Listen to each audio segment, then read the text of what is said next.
गंदी छटोरी अश्लील बातें कहानी सुनाकर उसको खुश करती थी।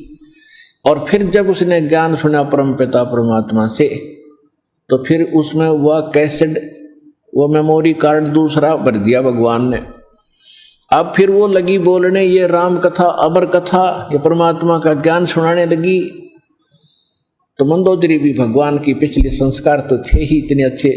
रानी जो बनी है कोई आम लड़की औरत नहीं होती, वह उसके पिछले पुण्य बहुत गजब के होते हैं, अच्छे होते हैं। लेकिन आगे वो पिछली बैटरी जो चार्ज है वो खराब कर रही होती है, जब तक आगे चार्जर शास्त्र अनुकूल साधना का नहीं लगता है, तो वो डिस्चार्ज एक दिन होनी है बैटरी। तो जिस कारण से भी वो उसके अंदर तड़फ थी। तो मंदोदरी कहने लगी है कर्मवती, तेरे अंदर तक गोबर भरा था सारा, और तू तो सारी बकवास सुनाया करती थी। और ये अच्छी बातें तेरे अंदर किसने फीड कर दी? मैंने उस आदमी का नाम बता। तेरे को तो सुधारना बड़ा मुश्किल था, और तू आज इतनी बड़ी आवाज बता भगवान के सत्र की। मैंने ये बता किसने भरा तेरे अंदर ये अच्छा माल? तब उसने बताया कि हमारे घर एक ऋषि आते हैं, उनका नाम मुनिंद्र जी है, और बहुत अच्छी कथा सुनाते हैं। उनके मुख से सुन लेगी तो रानी आप तो गदगद हो जाओगी। तो मंदोदरी ने कहा कि अब के जब तेरे गुरुजी आवे तो मेरे पास बुला के लाना। परमात्मा ने जाना ही था। तो मंदोदरी रानी थी, रानी को एक नौकरानी का आदेश था। तो उसने सबसे पहले यही प्रार्थना रखी कि प्रभु हमारी राजा की रानी बहुत अच्छी है, मंदोदरी नाम है, और वह कह रही थी कि आपके गुरुजी को यहां बुला के लाना, मैं विचार सुनूंगी उनके। परमेश्वर ने कहा बेटा देखो आप नौकरानी और वो रानी, और मैं वहां जाऊं, इसका पति जो रावण है वो महाभिमानी, और बेटी वहां जाने से मुझे कुछ वो कह देगा, मैं तो कुछ नहीं कहूंगा, लेकिन भगवान दुखी हो जाएगा। एक नियम है, परमात्मा कहते हैं अपना विधान स्वयं बताते हैं कि कबीर कहे अपने साधकों के मेरा संत ना दुखाइयो कोए, और संत दुखाए मैं दुखी, मेरा आपा भी दुख होए। और फिर दूसरी बात है कि साधु संतों को बुलाया नहीं करते, उसको बोल देना, साधु संतों के पास खुद आया करते। कर्मवती को इतना ज्ञान सुन रखा था कि साधु को बाई ऑर्डर बुलाने से अगर वो आ भी गया और आशीर्वाद नहीं देगा, लाभ नहीं देगा, तो फायदा क्या होगा। तो मंदोदरी को जाकर के कर्मवती ने कहा कि महारानी हमारे गुरुजी आए हुए हैं, लेकिन ऐसा है कि संत को बुलाना नहीं चाहिए, उनसे आशीर्वाद प्राप्त करने के लिए स्वयं जाना चाहिए, इससे ज्यादा लाभ होता है। वो तो भगवान थी, कहने लगी ठीक है कर्मवती मैं तेरे साथ चलूंगी। वो रानी स्वयं आई, मालिक के दर्शन किए, ओए होए, कहते हैं साधु दर्शन राम का, और साहेब आवे याद, और लेखे में वाहे गड़ी, बाकी का समय बर्बाद। फिर कहते हैं साधु दर्शन राम का मुख पर बसे सुहाग, और दर्श उन्हीं को होते हैं जिनके पूर्ण भाग। मंदोदरी के पूर्ण भाग थे भगवान मिले, परमात्मा का ज्ञान सुना, कुछ कर्मवती से सुन रखा था मंदोदरी ने, और फिर भगवान के मुख से सुना तो जल्दी असर हो गया। दीक्षा की प्रार्थना की, मालिक ने दीक्षा दे दी, शिक्षित हुई। उसके बाद उसने कथा सुनानी शुरू की अपने पति से। स्वाभाविक होता है अगर पति को ज्ञान होता है तो सबसे पहले वो चाहता है मेरी पत्नी माने, इसका भी कल्याण हो। दुर्भाग्य है वो ना मानती, उसके कर्म उसके साथ हैं। फिर सोचता है मेरे बच्चे भी इस मार्ग को ग्रहण करें, ठीक है। मंदोदरी ने इसी उद्देश्य से रावण से कहा कि जी ऐसे ऐसे एक बड़े महापुरुष आते हैं, और भगवान शंकर से भी ऊपर बहुत बड़ी शक्ति बताते हैं, साधु संत झूठ नहीं बोलते होते। पहले ये विश्वास किया जाता था कि संत जो शब्द बोल रहे हैं वो सच्ची है, और इसी आधार से जब श्री कृष्ण जी और अर्जुन एक वेश बदलकर गए थे राजा मोरध्वज के घर पे, जिस दिन अपने पुत्र ताम्रध्वज को राज तिलक दे रहे थे मोरध्वज जी, और उसमें एक यज्ञ किया जाता था और यज्ञ में आने वाले साधु संतों की सभी मनोकामना पूर्ण करनी होती थी, तभी वो सफल मानी जाती थी।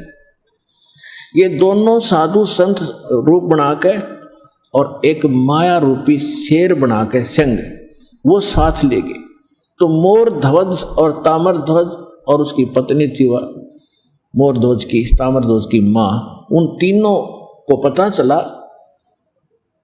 तो नौकरों से कहा कि बुला के लाओ साधु संतों को, भोजन कर लेंगे। उन्होंने कहा कि नहीं, वो रानी और राजा स्वयं आए हमें यहाँ लिवाने के लिए, तब हम उसके घर पे कदम रखें। तो तीनों जने, पुत्र भी, रानी भी, राजा भी, उन साधु रूप में विराजमान श्री कृष्ण और अर्जुन और साथ में उनका शेर खड़ा, उनको लिवाने के लिए मोतियों के थाली भरकर लेकर के, और तब वो वहां आए। तो मोरध्वज ने कहा महाराज भोजन प्रसाद पाओ। श्री कृष्ण रूप में, साधु रूप में श्री कृष्ण जी ने कहा कि पहले हमारे शेर को आहार कराओ, फिर हम बाद में आहार करेंगे। और ये मांस खाएगा लेकिन मनुष्य का खाता है, और मनुष्य के विषय में समझ लो कोई पल्लेदार पकड़ के मत ले आना, ये तुम्हारे घर के सदस्य का मांस खाएगा। और सुन लो कि जो आज इस शेर सिंह का जो आहार बनेगा और उसकी मृत्यु होगी वो सीधा स्वर्ग जाएगा। अब उस समय इतना विश्वास किया जाता था कि संत जो कह रहा सत्य, और इस सत्य को मानकर मोरध्वज चाहता है कि आज मेरा दाव लगे। तो कहता महाराज मेरा नंबर लगा दो, मेरा मांस शेर के लिए काट दो, और आरे से काटना था कि मुझे काट दो, और देखो बच्चा जवान हो गया, इसको राज तिलक कर देता हूं, फिर मैं फ्री हूं और ये माँ बेटा दोनों अपना राज करेंगे। अब रानी ने सोचा कि राजा ला गया दाव, आज कहते संत कह रहे हैं कि आज जो मर गया स्वर्ग में, ये तो मरना कल भी है, परसों भी है, ये तो जाना ही है, इससे बढ़िया मौत कब होगी।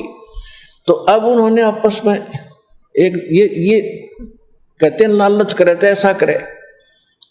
रानी ने कहा देखो जी व्यवहार की बात है, मैं पति भरता पत्नी हूं और मेरे से पहले मेरा पति की मृत्यु होगी तो मेरा कोई जीवन नहीं है, मेरा काम पूरा हुआ, इनको संतान की आवश्यकता थी, संतान इनको दे दी, ये बच्चा जवान हो गया, इसका विवाह करो, खाना बनाने वाले इनके पास नौकर हैं और लड़का अभी बालक है, आपकी गाइडेंस की इसको जरूरत है राजकाज में, और मेरा काम पूरा हुआ, मेरा नंबर लाओ जी। अब उनको पक्का पता था कि जो साधु करे सच्ची है, तो उस समय इतना विश्वास था। फिर ताम्रध्वज ने खुद कहा कि नहीं जी मैंने आपकी सेवा क्या की आज तक, तो आपने पाला ही पोसा हूं, मेरे ऊपर आपका भार बना हुआ, आपके स्थान पर मैं अपना मांस दूंगा, शेर को अपनी जान दूंगा। तो कहने का भाव ये है कि पुण्यात्माओं साधु संतों के वचनों पर विश्वास किया जाता था।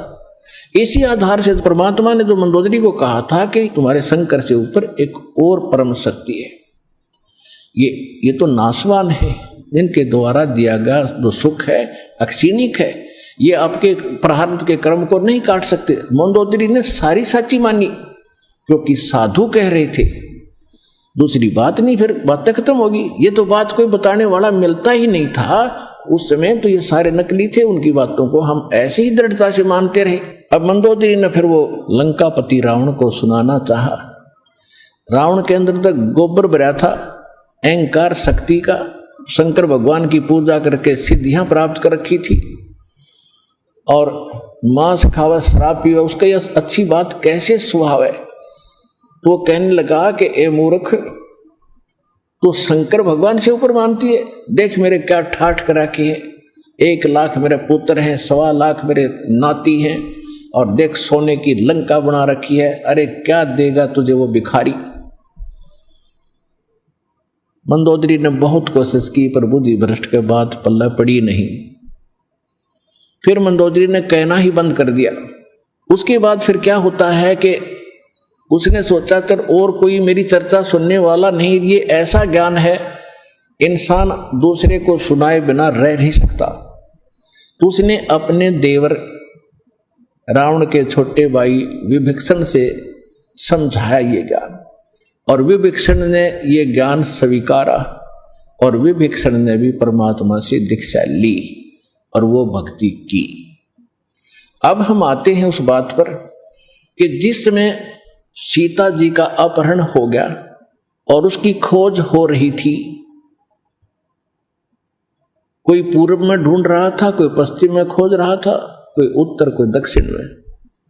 जैसे किसी की गाय गुम हो जाए, कोई इधर घूम रहा है, कोई इधर ढूंढ रहा है, कोई ऐसे हो रहा, ऐसी दशा थी। अब यहां इस कथाओं से आपको बहुत सा निर्णय मिलेगा, और आपने ये कथा खूब सुन रखी थी पर इनका निष्कर्ष नहीं निकाला था। अब जैसे जड़ी बूटियां रखी हैं और उनकी गुण भी लिख रखे हैं, बड़ी अच्छी हैं, लेकिन उनसे औषधि बनाने वाला जब तक नहीं मिलेगा तो उन जड़ियों से क्या लाभ है, उनके ज्ञान से भी, उनकी कथाओं से भी।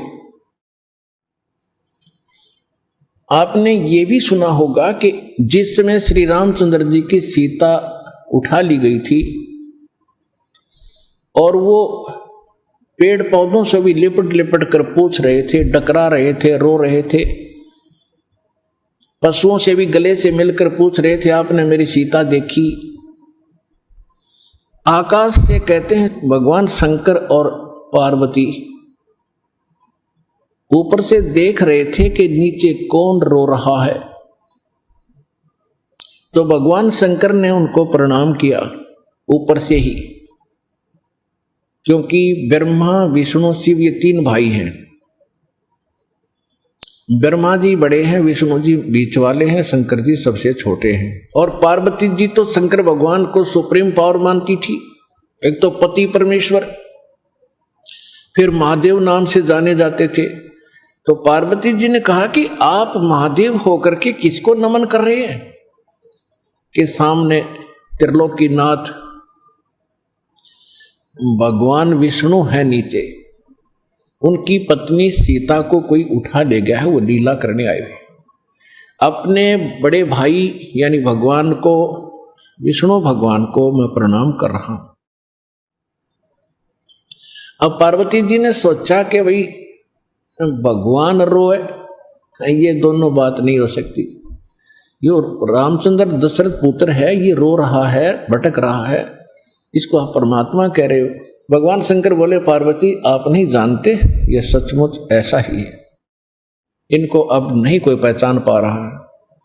तो पार्वती ने कहा कि मैं परीक्षा लूंगी और सीता रूप बना कर जाऊंगी, यदि ये मुझे पहचान लेगा तो मैं मान लूंगी वो भगवान है, और नहीं तो मैं कतई नहीं मानू। तो भगवान शंकर ने कहा कि यह गलती मत करना, यदि तूने सीता रूप बना लिया तो तू मेरे काम पे गई, तू मेरे बड़े भाई की पत्नी का रूप बनाओगी तो मेरे लिए पत्नी रूप में स्वीकार्य नहीं रहेगी, तो मां के तुल्य हो जाएगी। उस समय तो पार्वती ने कहा कि ठीक है, नहीं मैं नहीं जाऊंगी जी।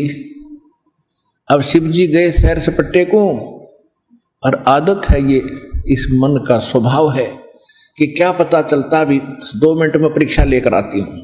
सीता रूप बनाया, रामचंद्र जी के सामने खड़ी होगी, जिधर से रास्ते में खोजता हुआ जा रहा था।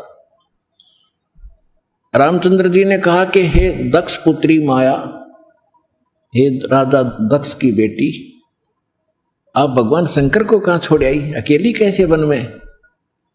तो शर्मिंदा हुई और कहा कि सचमुच शंकर भगवान जी आपको ठीक ही प्रणाम कर रहे थे, नमन कर रहे थे, आप तो सचमुच भगवान हैं। अपने आत्मा यहां देखना एक पॉइंट सोचने का है। श्रीमद् भगवद गीता अध्याय नंबर 7 के श्लोक नंबर 6, 7, 8 में स्पष्ट किया है कि ये काल बोलता है गीता को, जो ब्रह्मा विष्णु में इसका पिता है। ये कहता है कि अर्जुन, बुद्धिमानों की बुद्धि और बलवानों का बल मेरे हाथ में है, जब चाहे स्विच ऑन कर दूं इनकी बुद्धि का, और जब चाहे ऑफ कर दूं। जैसे महाभारत के अंदर अर्जुन को ताकत दे दी और लाखों लोगों का नाश कर दिया उस काल से प्राप्त शक्ति से, और फिर वही अर्जुन जब श्री कृष्ण जी का निधन हो गया था, हत्या हो गई थी, और सारे यादव आपस में लड़ मरे थे, उनकी पत्नियों को लेकर आ रहा था, रास्ते में जंगली लोगों ने, भीलों ने अर्जुन को पीटा, लूटा, और वही धनुष जिसे महाभारत का युद्ध जीता था वो साथ लिए रहता था उसको। और उस दिन उसके हाथ नहीं उठे, खड़ा खड़ा कांपा वो। जब सारा काम हो लिया, वो भील भ्याल पीट कर लूट कर कुछ औरतों को भी ले गए और चले गए, तब अर्जुन कोस रहा श्री कृष्ण जी को कि श्री कृष्ण बड़ा धोखेबाज था, इसने हमारे साथ बड़ा धोखा किया है। पहले तो मुझे शक्ति दे दी और ना जाने कितने जीवों का नाश करा मैंने, और आज मैं खड़ा खड़ा पिट रहा हूं, वही अर्जुन हूं और वही गांडीव धनुष है मेरे पास, आज ये मेरे से प्रतिज्ञा भी नहीं चढ़ाई जा रही इसकी। तो परमात्मा ने बताया कि ना श्री कृष्ण धोखेबाज था, ये सारे इस काल के अधीन हैं, इसके रिमोट से चलते हैं। तो उसी ने काल ने जब विनाश कराना था महाभारत का, तो अर्जुन को ताकत दे दी और फिर वापस ले ली, उसने अपना काम करा दिया जो करना था नाश। अब अर्जुन कितने पिट्टो। इसी प्रकार ये कहता है बुद्धिमानों की बुद्धि मेरे पास है। अब जब श्री रामचंद्र जी की खुद पत्नी गुम थी, उसका तो पता नहीं उसने कौन उठा लेगा, ढूंढते फिर जैसे गायें गुम हो जाया करे। हर वह पार्वती पहचान ली, तू तो पार्वती है, सीता नहीं है, तो वहां उसकी ऑन कर दी और फिर ऑफ कर दी, खा धक्के। अब क्या होता है, अब हनुमान जी ने छलांग लगाई, एक सिद्धि है जो आकाश में उड़ जाने की प्राप्त हो जाती है। आकाश मार्ग से जाके वो लंका में प्रवेश हुआ हनुमान जी। उनको कुछ आभास हो गया था, किसी जटायु नाम के एक पक्षी ने बता दिया था कि लंका का राजा रावण उठा कर ले गया, इसलिए वहां जाने की और किसी में हिम्मत नहीं थी। सूरवीर बलवान थे, हनुमान जी ने कहा कि मैं जाऊंगा तो कुछ ऐसी निशानी दो मुझे ताकि मुझे पहचान सके कि मैं ऐरा गहरा व्यक्ति नहीं हूं, मुझ पर विश्वास करे माता। तो कहते हैं रामचंद्र जी ने अपनी छाप दे दी, अंगूठी निकाल के उस पर नाम लिखा था उनका, और उसको सीता खूब पहचानती थी। उधर से सीता को घना दुखी कर ही रखा था, सता रखा था रावण ने, एक नौलखे बाग में छोड़ रखा था और उससे रोजाना यातना दिलाता था और अपनी पत्नी बनने की स्वीकृति वो उससे करवाना चाहता था, वो उसने स्वीकार नहीं की। और रावण को एक श्राप लगा हुआ था कि तू कभी किसी औरत के साथ बलात् नहीं कर सकेगा, स्वेच्छा से कोई संपर्क हो तो वो अलग बात है, लेकिन तू किसी का ऐसे जबरदस्ती नहीं कर पाएगा, नहीं तो गल जाएगा तू। इस डर से वो जबरदस्ती नहीं कर पा रहा था और उधर से उसको पीड़ित कर रहा था कि स्वयं यश कर दे, लेकिन वो सीता ने नहीं किया था। एक वृक्ष के नीचे बैठी थी और अपने कर्मों को कोस रही थी। छोटा सा रूप बनाकर एक बंदर का हनुमान जी उसी वृक्ष के ऊपर बैठ गए थे। यातना देने के लिए औरतें आई थी तो भी उसने देखा था। जब वो चली गई उसके बाद फिर हनुमान जी ने ऊपर से वह अंगूठी डाल दी, वो तो राजदूत बनकर गए थे। जब अंगूठी देखी सीता ने तो आपने कथाएं खूब सुन रखी हैं, ज्यादा ना सुनाऊंगा, तो उसने सोचा कि ये बंदर अंगूठी उठाकर लाया तो मेरे पति की मृत्यु होगी। तो उसने पूछा, तो फिर वो नीचे आया, अपना थोड़ा ठीक सा रूप बना के खड़े हो गए और कहा, माता मैं ऐसे ऐसे रामचंद्र जी ने भेजा हूं और ये कहानी है। अब कहने का भाव ये है कि वो जो कुछ भी उसने उद्मस्ता रहा हो तो आपने पता ही है, हनुमान जी ने नौलखा बाग भी उजाड़ दिया उसका और सारा कुछ कर दिया। क्योंकि आज कथा का विषय कुछ अन्य है, इसलिए यहाँ लंबा प्रकरण नहीं करूँगा। तो उसमें हनुमान जी ने कहा कि माता मुझे भूख लगी है। तो उसने कहा इस बाग के किसी वृक्ष के फल को तोड़ के मत खाना भाई, नहीं तो मेरी पिटाई होगी। मेरे को आदेश है कोई फल गिर जाए तो खाना, तो टूटा हुआ अपने आप तोड़ के नहीं खाएगी। तो हनुमान जी का उठा गुस्सा, उसको गुस्सा हुआ। उसने कहा ठीक है, पहले तो सारे तोड़ तोड़ कर फल खाए, फिर वह पेड़ पड़ पड़ कर समुद्र में फेंक दिए। उनको पता चला तो युद्ध हुआ, अपने पता ही है काफी। फिर लंका लुंका भी फूक फाक थोड़ी बहुत जला का आ गया। और उस समय क्या कहा कि माता जी तो आप मुझे कोई ऐसी निशानी दो जिस निशानी को मैं श्री राम को दिखाऊं और वो विश्वास कर सके हाँ सीता जी की है, खोज पक्की होगी। क्योंकि इतना समुद्र को पार करके आना है, वैसे नहीं आएंगे वो। तो सीता ने अपना एक कंगन निकाल के दे दिया, कंगन हाथ में जो पैर रखा था सोने का, और कहा भाई इस चूड़ी को दिखा देना, वो खूब समझ जाएंगे। अब वो कंगन लेकर हनुमान जी ने फिर छलांग लगाई। उस दिन वो ऐसे स्थान पर आके उतरा जहां पर एक ऋषि की कुटिया थी। वो ऋषि कौन थे? मुनिंद्र ऋषि स्वयं परमेश्वर थे। वहां सुंदर बाग लगा हुआ था, कुछ क्षेत्र में एक सुंदर सरोवर भरा था जल का। तो सुबह सुबह का समय था। हनुमान जी ने सोचा कि बहुत मनोरम स्थान है और यहां कुछ स्नान करूंगा, सामने बाग सुंदर फलों से लदपद है, आहार करूंगा और फिर ऋषि जी भी साथ में है, इनके दर्शन करूंगा, पहले स्नान कर लेता हूं। अब जो कंगन वो लाया था उसको रख दिया पत्थर पे और स्नान करने के लिए प्रवेश किया सरोवर में।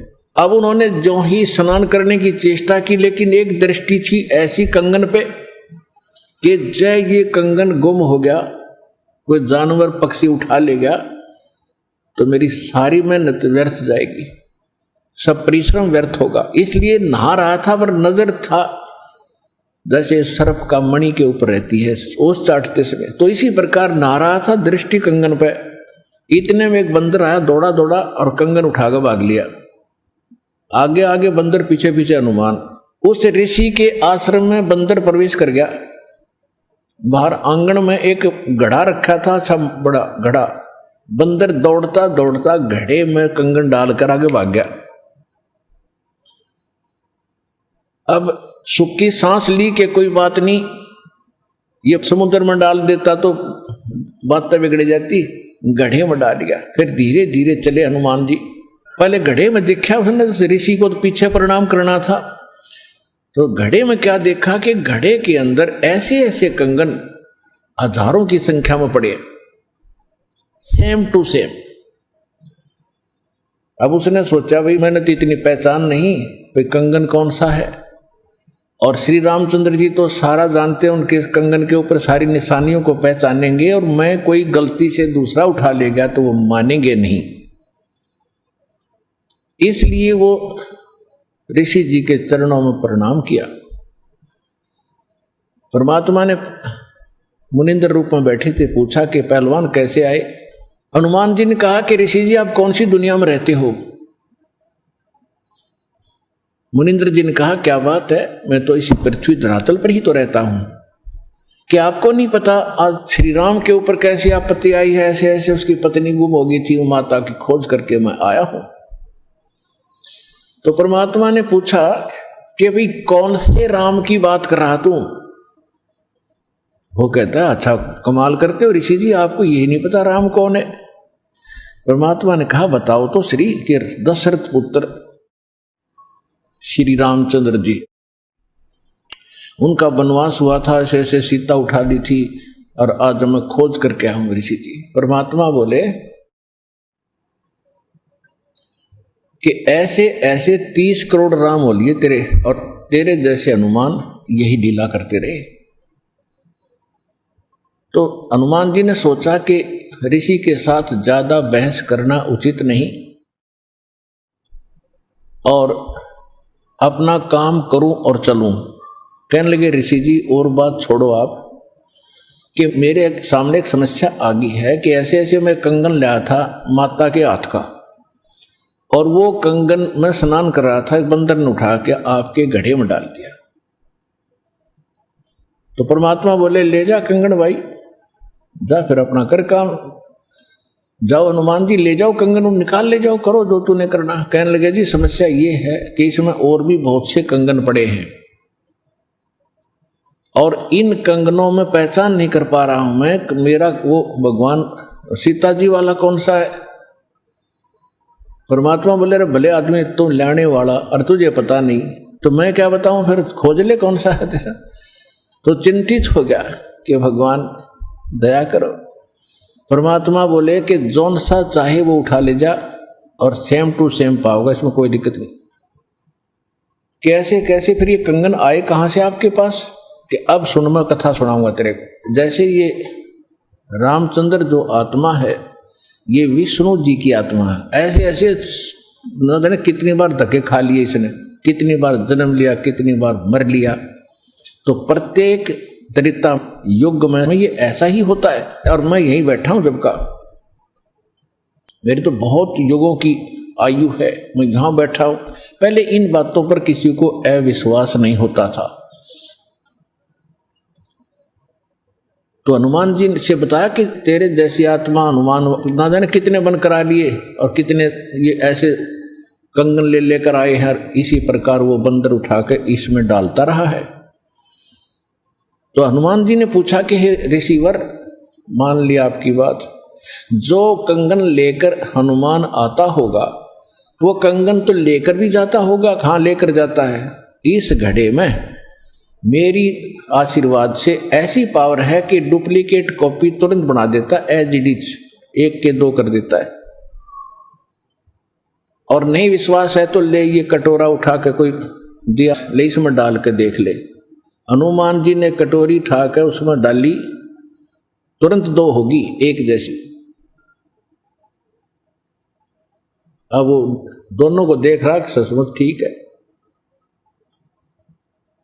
तब हनुमान जी को कुछ विश्वास हुआ कि संत नहीं, ये कोई और ही महापुरुष हैं, बड़े सिद्धि युक्त हैं और सारी कथा को सही जानने वाले हैं। लेकिन कहा महाराज मैं आपकी बात से सहमत हूं, होगा कोई और भगवान, पर अब मुझे समय नहीं आपकी सारी बात सुनने का, क्योंकि मैं परमार्थ के काम में लगा हूं। परमात्मा बोले भाई ठीक है, ले जाए, कोई कंगन निकाल ले जाए बेटा, सारे एक जैसे मिलेंगे।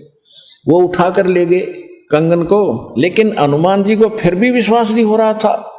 जब श्री रामचंद्र जी को दिखा दिया और रामचंद्र जी ने ओके कर दिया, जब हनुमान जी को संतोष हुआ कि 3100 की 100 सत बात हो, उधर से वो ऋषि की घटना भी नहीं भूल पा रहा था, उधर से फिर युद्ध भी शुरू होना था।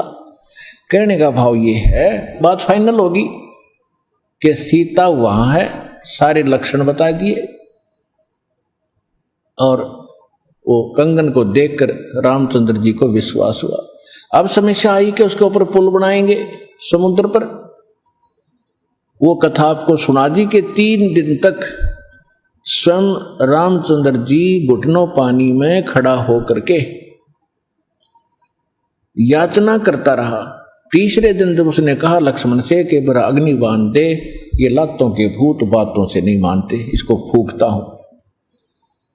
3 दिन हाथ जोड़ता रहा कि हे सागर राज मुझे रास्ता दे दो, ये मान नहीं रहा। तब विपर रूप धारण करके समुद्र आया। उसने कहा कि भगवान ऐसा ना करो, इसमें ना जाने कितने जीव जंतु हैं, सब नष्ट हो जाएंगे, आपको पाप लगेगा। और ये जल सारा समाप्त हो गया तो ये गड्ढा बन जाएगा 1000 किलोमीटर गहरा, आप फिर भी नहीं जा सकते। कि हे रामचंद्र जी ऐसा काम करो, सर्प भी मर जाए लाठी ना टूटे। तो वो कारण जानना चाहा तो समुद्र ने बताया कि आपकी सेना में ये नल नील नाम के 2 ऐसे भक्त हैं जिनको इनके गुरुदेव का आशीर्वाद है कि इनके हाथों से पत्थर भी तैर जाते मेरे ऊपर, और कोई चीज यहां पर फ्लोट नहीं कर सकेगी। अपने आत्माओं यहां मान बढ़ाई खत्म करती है। और जितने भी वहां आसपास ऋषि महर्षि भगत लोग थे,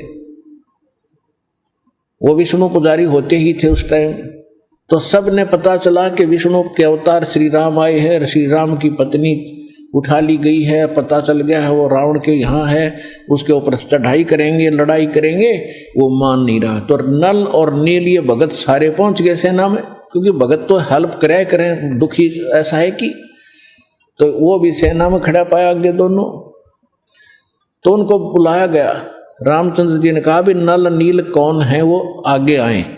अब पुण्यात्माओं यहां मार खाता है इंसान, और परमात्मा इस प्रकार की जो हम गलतियां करते हैं, अपना भक्ति नाश करते हैं, उसके लिए सतर्क करते हैं।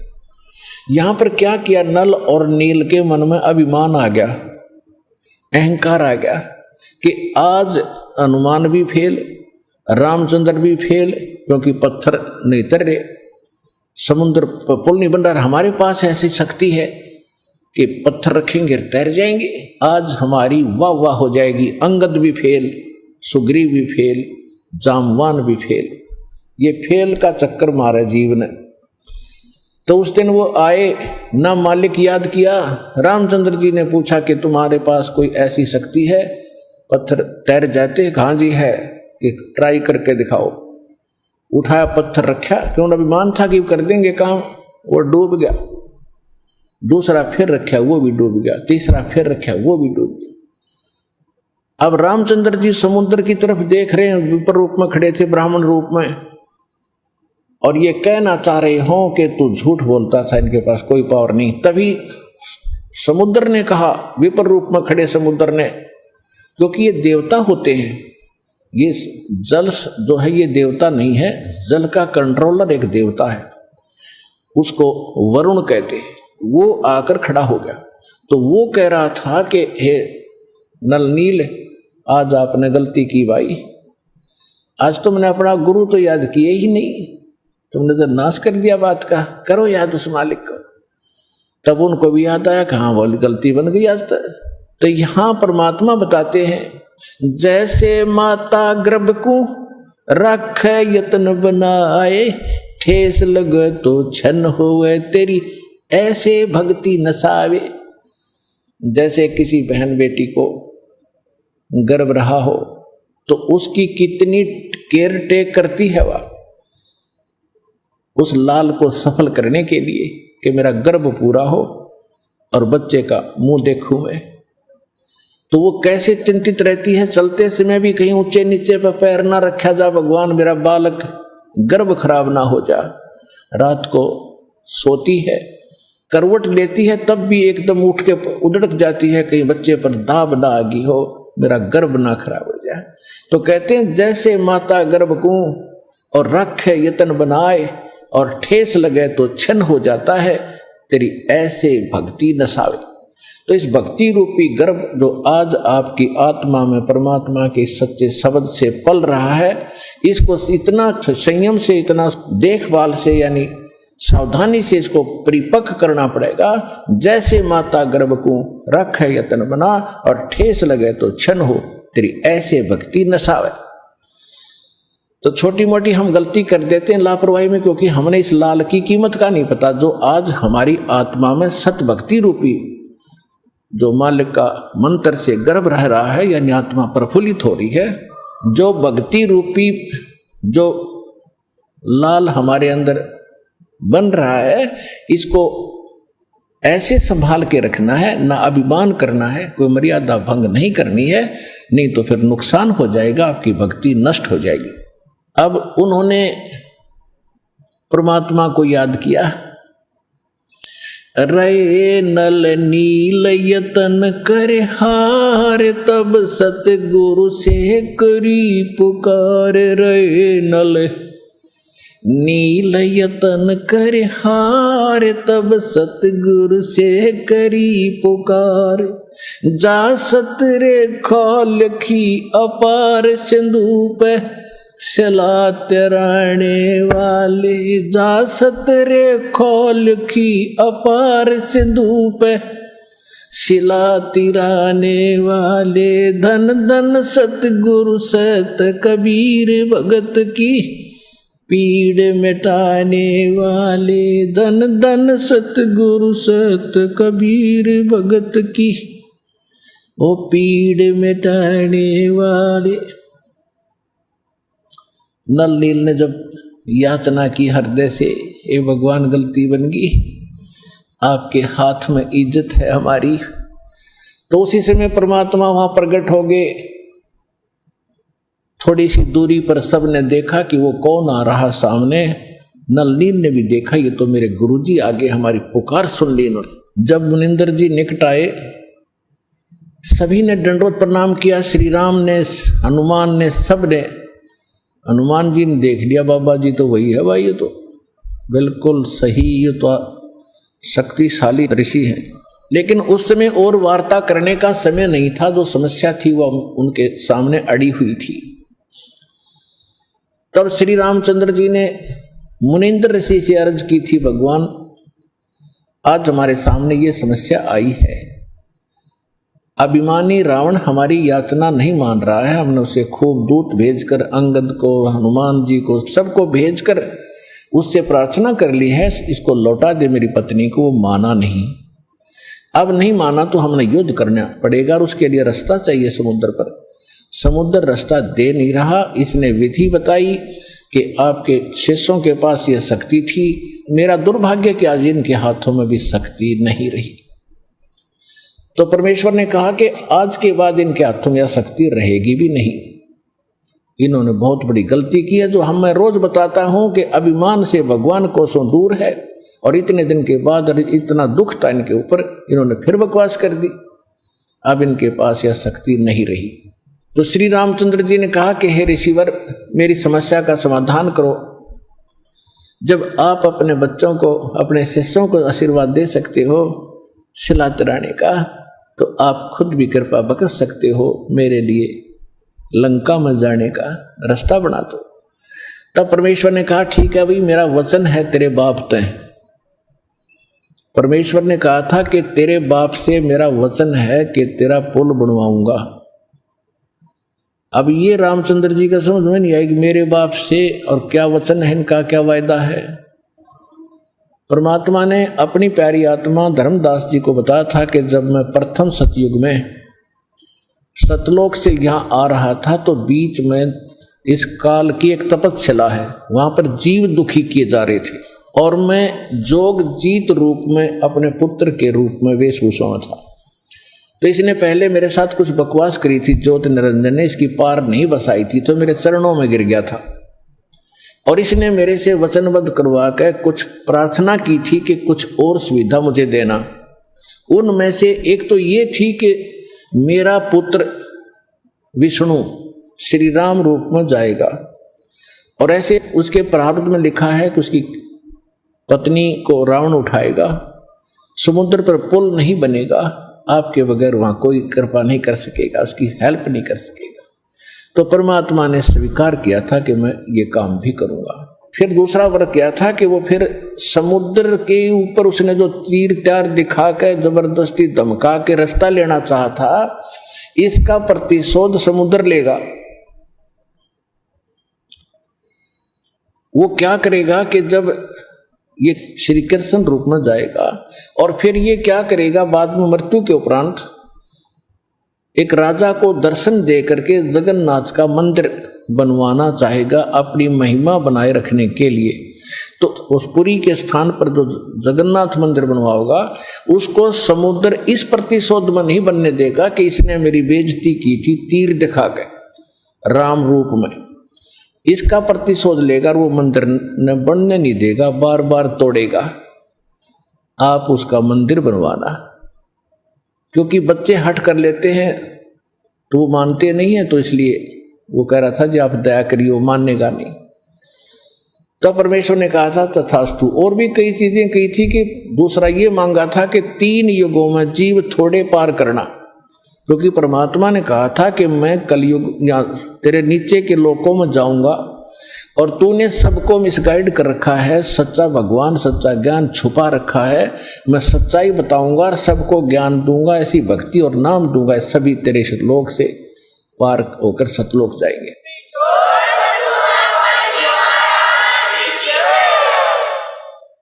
तो इस बात से वो बहुत दुखी हो गया कि तो मेरा नाश करेगा, मेरे बाग को उजाड़ेगा, क्योंकि काल ने हमारे को मिसगाइड करके, धोखा करके, मूर्ख बना के, विवश करके और इस कच्ची बेड़ियों से बांध रखा है। ये शरीर दे दिया, इसमें हाड़ चाम मांस सारा, थूक टट्टी पेशाब सारा भरा पड़ा है और हमने इतना प्यारा लगा है ये छूट नहीं जा। परमात्मा कहते इतना बढ़िया शरीर दूंगा, वहां जाकर ना नाड़ी होगी, ना नस होगी, ना कोई बीमारी, ना हारी, ना कोई बीपी हाई, ना लो होगा। तो वो हमने पता ही नहीं था कोई ऐसा भी स्थान है जहां ऐसा सुख है। तो परमात्मा ने कहा था तेने क्या हाल कर रखा उन बच्चों का सारा, कोई गधा बना दिया, कोई कुत्ता बना दिया, और जो मनुष्य वो कौन से सुखी हैं, उनको ऐसा ज्ञान दूंगा और ऐसा मंत्र दूंगा, वो यहां भी सुखी होंगे, मेरे साथ सतलोक जाएंगे। तो इस बात से वो दुखी हो गया था काल, ये तो नाश करेगा मेरा, मेरे बाग न उजाड़ेगा, भगवान का पता लग गया, सच्चे स्थान का पता लग गया तो यहाँ कौन रहेगा। तो तब उसने चरणों में गिर के रा करके कबीर भगवान से याचना की थी कि 3 युगों में जीव थोड़े ले जाना और चौथे युग में आप कितने ले जाना। और फिर ये पुल बनवाने का, जगन्नाथ के मंदिर को बनवाने का ये भी प्रॉमिस करवाया था। जब उसने सारा परमात्मा ने प्रतिज्ञा कर ली थी तो फिर ये खलनायक है, ये विलियन है, धोखेबाज और ठग है, इसने तुरंत अपना आंखें बदल ली और कहा जाओ जोग जीत संसारा जीव न माने कहा तुम्हारा। कहते हैं 12 पंथ करूं मैं साजा नाम तुम्हारा ले करूं आवाजा, और 12 पंथ नाम जो ले ही वो मेरे मुख में आन समोही। और पहले अंश हमारे जाई और पीछे अंश तुम्हारे आई, और जाइयो जोग जीत संसारा। परमात्मा ने कहा था कि फिर मैं त्रेता युग में जाऊंगा, ठीक है भाई, चौथे युग में जाऊंगा कलयुग में और फिर पार कर लूंगा। तने गलती तो मेरे से करवा ही ली। वैसे मालिक ने गलती नहीं की, दाता को पता था कि सतयुग त्रेता द्वापर में ये दुखी नहीं होंगे, और जब तक जीव दुखी नहीं होगा इतना भगवान नहीं पहचान सकता। इसलिए दाता ने जानबूझकर उसको यश कर दी थी, और वो बन गया था सियाणा, अपने आप में इंटेलिजेंट बन रहा था कि मैंने रोड मार ली भगवान की, मैंने इनकी अकल मार ली, मालिक ने अकल मारी उसकी। अब वो क्या कह रहा था कि देख लेना कलयुग जब आएगा, पहले मैं अपने दूत भेज के ऐसा गलत प्रचार करवा दूंगा, ब्रह्मा विष्णु महेश तक सीमित कर दूंगा, कोई पत्थर कोई पानी कोई मंदिर कोई मस्जिद गुरुद्वारों में बांध दूंगा, और पहले अंश हमारे जाई पीछे अंश तुम्हारा आई, जाओ जोग जीत संसारा जीवन मन फिर कहा तुम्हारा। कि पहले मेरे दूत जाएंगे और सारा उल्टा ज्ञान उल्टा भगवान उल्टा विधान सबको बता देंगे, गलत मंत्रों से रटा देंगे। ये राधा स्वामी पंथ, धन धन सतगुरु पंथ, निरंकारी पंथ, ये रासाराम जैसे ये सारे नकली पंथ काल के चलाए हुए। तो परमात्मा को पता था कि इसने कर लेते सारे जुगाड़ अपने, और जब मेरा दास जाएगा ऐसे समय में जब इनके परिपक्व हो चुके होंगे सारे पंथ, इन्हें जो कहना सुनना होगा वो सब कह चुके होंगे, जो ज्ञान देना होगा वो दे चुके होंगे, जो नाम देना होगा वो नाम दे चुके होंगे। और जब मेरा दास जाएगा वो प्रमाणित करके दिखाएगा कि सच्चाई ये है झूठ ये है, तो 2 मिनट में मेरे बच्चे मुझे पहचानेंगे और मेरे पास आ जाएंगे।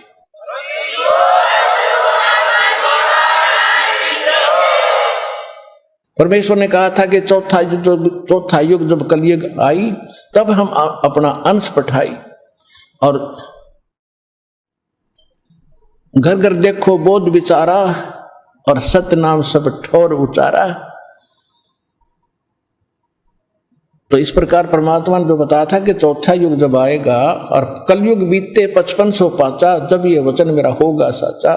कलयुग बीत जावे जब एता सकल सृष्टि सभी प्राणी परम पुरुष पद चेता। कि जब वो कलयुग 5500 वर्ष बीत जाएंगे तब ये मेरी बात सच्ची होगी कि घर घर में सतनाम का जाप होगा, घर घर में मेरे ज्ञान की चर्चा होगी।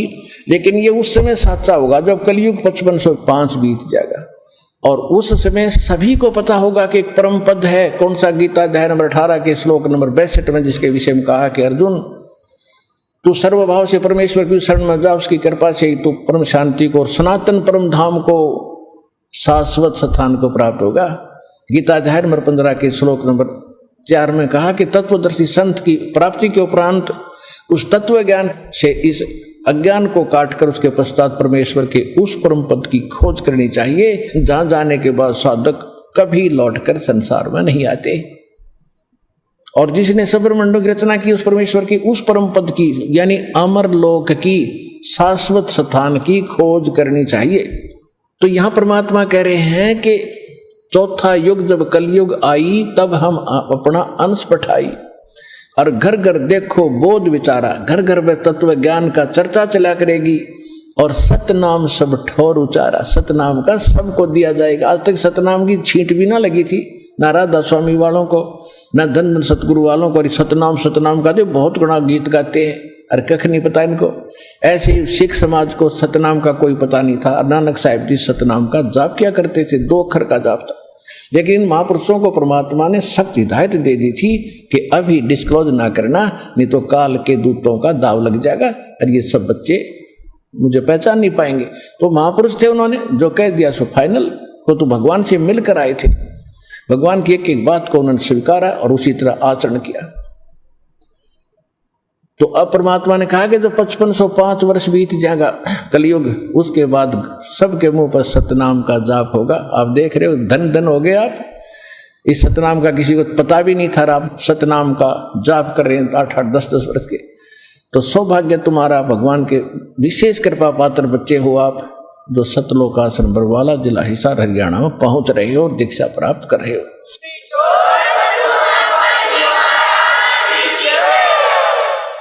अब प्रसंग आया है कि परमेश्वर ने कहा था कि मैंने तेरे बाप से वचन कर रखा है, इसलिए मैंने आना पड़ा और ये पुल बनवाऊंगा मैं।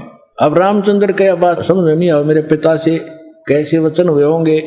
सोचा कभी बात होगी इनकी, पिताजी के पास साधु संत आते ही रहे थे। तो परमेश्वर एक सोटी ले रहे थे हाथ में, डंडा, और परमात्मा ने कहा कि आ जाओ मेरे साथ साथ, इस पहाड़ के चारों तरफ एक चक्कर लगाता हूं। निशान लगा दी, रेखा कि एक बहुत बड़ा पहाड़ था, उसके चारों तरफ का एक लाइन खींचा है, रेखा। परमात्मा एक रेखा खींच दी डंडी से कि इसके बीच बीच के पत्थर मैंने हल्के कर दिए, फ्लोटिंग कर दिए, और इनको उठाओ और फोड़ो, तराशो और पुल बनाओ। नल और नील को फिर भी सेवा दे दी कि ये राज मिस्त्री रहे हैं और इनको पत्थर तराश के सेट करना आता, इसकी मदद लेना, और नल नील सहायता करना इस परोपकार में। तो नल नील ने वो राज का काम कराया था उनमें, उनको तराश तरूश के एक दूसरे में फंसा दिया ताकि वो अड़े रहे। लेकिन आशीर्वाद कबीर भगवान मुनिंद्र जी का था, जिससे पत्थर तरे थे और लंका पर चढ़ाई करने के लिए समुद्र पर पुल बना था। धन धन सत्य गुरु सत्य कबीर भगत की, पीड़ मिटाने वाले। धन धन सत्य गुरु सत्य कबीर भगत की, पीड़ मिटाने वाले भक्त की, पीड़ मिटाने वाले भक्त की, पीड़ मिटाने वाले। धन धन सतगुरु सत्य कबीर भगत की, पीड़ मिटाने वाले। रहे नल नील यतन कर हार, तब सतगुरु से करी पुकार। रहे नल नील यतन कर हार, तब सतगुरु से करी पुकार। जा सत रेखा लिखी अपार सिंधु पे, सिला तिराने वाले।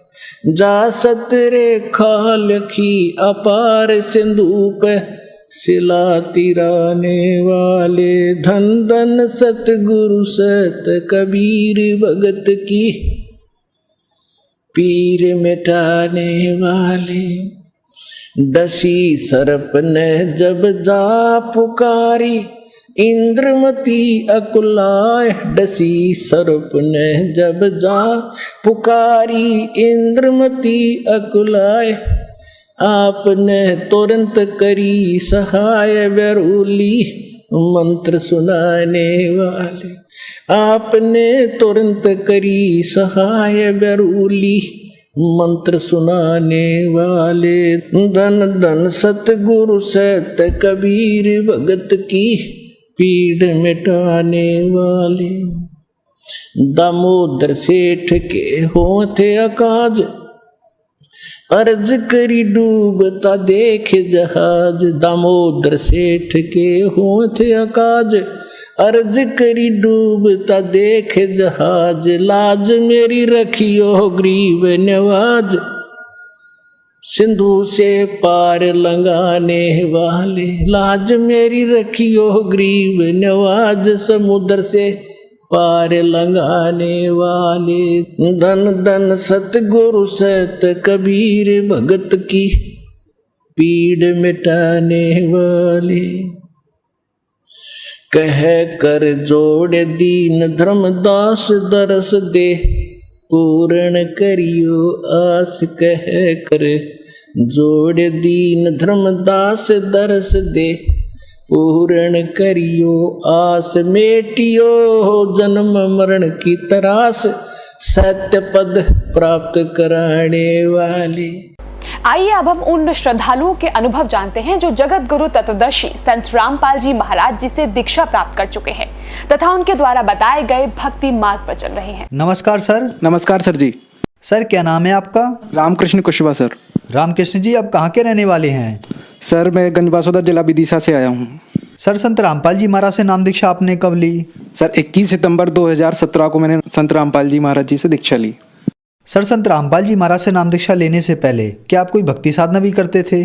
जी सर, मैं सारे धर्म की देवी देवताओं को मानता था और 6 महीने तक मैंने ब्रह्म कुमारी पंथ से भी साधना की थी। हर धर्म के जो कार्यक्रम होते थे उनमें भी जाता था, कथाएं सुनता था और श्री कृष्ण को विशेष भगवान मानकर उनकी सेवा करता था। और इस्लाम धर्म में भी जाता था सर, जो सवारियाँ आती उनमें भी सेवा करता था और कहीं कुछ ऐसा कव्वाली वगैरह होती तो वहाँ जाता था, और जो जैसे अजमेर वगैरह है और जो छोटी मोटी जो मज़ारें होती वहाँ भी जाता था सर मैं। और तो भी इस प्रकार में अपनी जो धार्मिक विधियाँ होती थी सब धर्म की वो करता रहता था। सर आपने बताया कि आप ब्रह्म कुमारी पंथ में थे, हिंदू धर्म में जो रीति रिवाज से पूजा होती है वो भी करते थे, इस्लाम धर्म की भी पूजा करते थे, आप सभी धर्मों को मानते थे और सभी धर्मों की पूजा करते थे। तो फिर संत रामपाल जी महाराज की शरण में आप कैसे आए? सर संत रामपाल जी महाराज के एक हमें शिष्य मिले थे कुछ समय पहले, तो 6 महीने तक हमने उनसे चर्चा की और अपने रामायण को हमने बहुत जांचा परखा, उसमें समझा। तो उसमें एक चीज़ हमको मिली कि जितने भी ये धर्मगुरु हैं तो वो नकली हैं, रामायण में ये सब बताएगा। और एक चीज़ उनसे विशेष लिखी थी कि कलयुग केवल नाम आधारा। तो जो संत रामपाल जी का शिष्य था वो भी यही कहता था कि नाम दीक्षा लेना पड़ती है। तो हमने पहले उससे चर्चा की और उसको समझ कर लगभग 6 महीने के बाद हमने संत रामपाल जी से दीक्षा प्राप्त कर ली थी।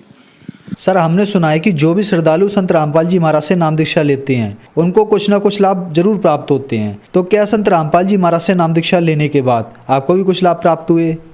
जी सर, हमें बहुत लाभ प्राप्त हुए संत रामपाल जी महाराज जी से। हमारा चश्मा लगा हुआ था सर जी, हमारा सिर इतना दर्द करता था, सर्दियाँ हों चाहे गर्मियाँ हों अपना सिर दीवार में मारते थे। लेकिन जैसे ही हमने संत रामपाल जी महाराज जी से दीक्षा प्राप्त की तो सिर दर्द भी खत्म हो गया और चश्मा भी उतर गया हमारा। पता ही नहीं चला कि हमारी जो बीमारी थी वो कहाँ चली गई। जो भूत प्रेत की बाधा भी हमको होती थी वो भी संत रामपाल जी की दया से समाप्त हो चुकी है। और हमारी माता जी को भी जो भूत प्रेत की बाधा होती थी और हर साल वो हर महीने कहीं ना कहीं वो जाती थी, तांत्रिक क्रियाएं करवाती थी, कहीं किसी के पास कहीं किसी के पास। तो वो कुछ ना कुछ मांगते थे, कहीं बलियां मांगते थे, कहीं ये चढ़ा दो, कहीं मुर्गा चढ़ा दो, कहीं बच्चे की बलि चढ़ा दो, ये सब करते थे। लेकिन जब हमें ये ज्ञान समझ में आया तो हमने संत रामपाल जी से दीक्षा प्राप्त की और हमें विश्वास बन गया कि संत रामपाल जी सब कुछ कर सकते हैं। तो इसी प्रकार कोई तांत्रिक हमारे घर पे आया था, हमारे पिताजी ने हमको चेक करवाया कि तेरे को भी कोई तांत्रिक क्रिया किसी ने करवाई होगी, तू भी चेक करा। तो मेरे को विश्वास बन गया था संत रामपाल जी की दया से कि मुझे कुछ नहीं हो सकता। तो उन्होंने मुझे चेक किया तो मुझे कुछ नहीं निकला। और मेरी माता जी को चेक किया था जब उन्होंने दीक्षा नहीं ले रखी थी, तो उनको वो सारी तांत्रिक क्रियाएं दिखा दी गई थी कि आपको ये सारी तांत्रिक क्रियाएं हैं, आपको ये सब करना पड़ेगा, तांत्रिक टोटके करना पड़ेंगे, तब आप इसको मुक्ति मिलेगी। लेकिन मेरे को संत रामपाल जी की दया से कुछ नहीं हुआ और तब से मैं अभी तक ठीक हूँ। और मेरी माताजी बचपन से ही भूत प्रेतों के चंगुल में फंसी रहती थी। शादी हुई तो भी उनको भूत प्रेत साक्षात नजर आते थे। तो जब से उनको कुछ कहीं बीमारियां भी होती थी, कहीं किसी तांत्रिक क्रिया के पास जाते थे हम लोग, कहीं भगवानों के पास, कहीं हनुमान जी के पास, कहीं दुर्गा जी के पास, और सब लोग यही कहते थे कि हाँ धीरे धीरे खत्म हो जाएगा। तो कुछ समय राहत मिलती थी। 1 महीने आपने कुछ करवा दिया, पूजा कर ली, 1 महीने हो गया और फिर 1 महीने के बाद जो का तो हो जाता था। लेकिन संत रामपाल जी जो चमत्कार देख के माता जी ने मुझे देखा तो उन्होंने ये बताया कि मुझे भी संत रामपाल जी से दीक्षा दिला दो, मैं भी सही होना चाहती हूँ। तो नवंबर 2017 को मेरी माता जी ने भी संत रामपाल जी से दीक्षा प्राप्त कर ली और जैसे ही दीक्षा प्राप्त की उस दिन से मेरी माता का बुखार समाप्त हो गया और भूत प्रेत जो साथ लगे रहते थे वो भी उस दिन से गायब हो चुके हैं। और उनकी जब भी वो सोती थी तो उनके सामने वो आ जाते थे कि मैं यहाँ हूँ, मैं वहाँ हूँ, लेकिन परेशान नहीं कर पाते थे। वो यही बोलते थे तू कहाँ पहुँच गई है, तू किसकी शरण में पहुँच गई है, तुझसे मतलब ऐसे व्यक्ति के शरण में पहुँच गई कि हम तेरा हानि नहीं कर पा रहे हैं। तो इस प्रकार मेरी माता जी ने अच्छे से भक्ति चालू कर दी और आए कई दिन माता जी को संत रामपाल जी महाराज के दर्शन होते रहते हैं। कभी वो सपने में आते हैं, बता देते हैं। अभी कुछ समय पहले ही किसी ने मेरी माता जी को तांत्रिक क्रिया करके कुछ खिला दिया था, तो मेरी माता जी ने तो पता ही नहीं था कि क्या है इसमें, खा लिया। लेकिन फिर संत रामपाल जी सपने में आए, कह लिए बेटा तूने तो खा लिया, तेरा तो ये बच गया जीवन, लेकिन घर में और कोई खा लेता तो इन सब का जीवन नाश था, इस सबको फेंक दे तू। तो इस प्रकार से संत रामपाल जी महाराज हमारे परिवार की रक्षा कर रहे हैं और मेरी माता जी की भी रक्षा कर रहे हैं। सर क्या आप नशा भी करते थे? जी सर, मैं नशा करता था, सिगरेट भी पीता था, दारू भी पीता था सर। तो क्या सर संत रामपाल जी महाराज से नाम दीक्षा लेने के बाद आपका नशा छूट गया? जी सर, 100% ये मेरा नशा छूट चुका है सर। मैं पहले नशा इतना करता था कि हर दिन सिगरेट पीता था, वही 15-15 रुपये वाली पीता था सर, और दारू भी पीता था, हर हफ्ते में महीने में पीता रहता था। लेकिन मैं इनको छोड़ नहीं पा रहा था, ना ही इनका मन करता था कि इनको छोड़ूं, कि ऐसे ही एक दिन ऐसे ही मर जाऊंगा, कोई दिक्कत नहीं है। लेकिन संत रामपाल जी की शरण में आने से मेरा नशा छूट गया और मैं किसी को ये नशा ना करने देता हूँ, ना लाकर उनको देता हूँ, सहयोग भी नहीं देता हूँ उन लोगों को। सर आपने बताया कि जब पहले आप नशा करते थे तो आपने यह मान लिया था कि मैं नशा नहीं छोड़ सकता चाहे मेरी जान चली जाए। फिर आपने संत रामपाल जी महाराज से नाम दीक्षा ली और नाम दीक्षा लेने के बाद आपका नशा छूट गया। तो आप हमें ये बताइए कि संत रामपाल जी महाराज ने आपको ऐसी कौन सी दवाई दी कि पहले आप जिस नशे पर अपनी जान लगाने के लिए तैयार थे, लेकिन संत रामपाल जी महाराज से नाम दीक्षा लेने के बाद आपका वो नशा छूट गया?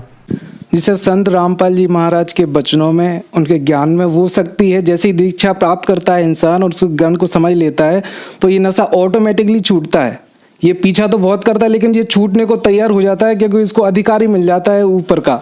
तो संत रामपाल जी की महाराज की जो वाणी में जो शक्ति है, जो पावर है, वो उस नशे को छुड़ा देती है, सारी बुराइयों से बाहर निकाल लेती है और वो फिर कभी नशा नहीं कर पाता है। चाहे कोई भी इंसान हो, कितना ही नशा करता हो, वो कभी नहीं कर पाता जो संत रामपाल जी महाराज जी की शरण में आ जाता है। सर संत रामपाल जी महाराज से नाम दीक्षा लेने के बाद आपकी माता जी को जो बचपन से भूत प्रेत की समस्या थी वो ठीक हुई और आपका नशा भी छूट गया और भी बहुत सारे लाभ आपको प्राप्त हुए। तो जो श्रद्धालु आज आपको देख रहे हैं, आप उनके लिए क्या संदेश देना चाहते हैं? जी सर, जो भी श्रद्धालु मुझे देख रहे हैं, जगत के भाई बहन देख रहे हैं, भगत लोग देख रहे हैं, तो उन लोगों को मैं यही प्रार्थना करूँगा। मेरे अपने भी कुछ लोग हैं जो अभी नहीं मानते, मैं उनको बहुत चमत्कार सुनाता था कि मेरे साथ ऐसा होता है, लेकिन वो मुझे पागल समझते थे, उनको खुद पता नहीं है। लेकिन वो अब इस संत रामपाल जी महाराज जी से जुड़े और उनके शिष्यों से उनके अनुभव सुने तो ऐसे चमत्कारी अनुभव उनको मिलेंगे जो कभी शायद अपने टीवी पे देखे होंगे। लेकिन वो इन संत रामपाल जी महाराज जी से जुड़े और अपना नाम दीक्षा लेकर कल्याण करवाएं। सर संत रामपाल जी महाराज से कैसे जुड़ सकते हैं और कितने पैसे देने होते हैं? सर, संत रामपाल जी महाराज जी से जुड़ने के लिए कोई पैसा, एक पैसा भी देना नहीं होता है। उनका ज्ञान सुनिए आप, टीवी पर चलता है, साधना टीवी पर चलता है, कात्यायनी टीवी पर चलता है, बहुत सारे चैनल चलते हैं संत रामपाल जी महाराज जी के। तो आप उन पर सुनिए, तो उस पर एक पट्टी चलती रहती है, उसमें नंबर लिखे रहते हैं, तो उसमें उनको निःशुल्क नाम दीक्षा दी जाती है। आपके आसपास जो भी नामदान सेंटर होगा तो वहाँ आप संत रामपाल जी महाराज जी से अपना नाम दीक्षा लेकर कल्याण करवा सकते हैं आप। धन्यवाद सर।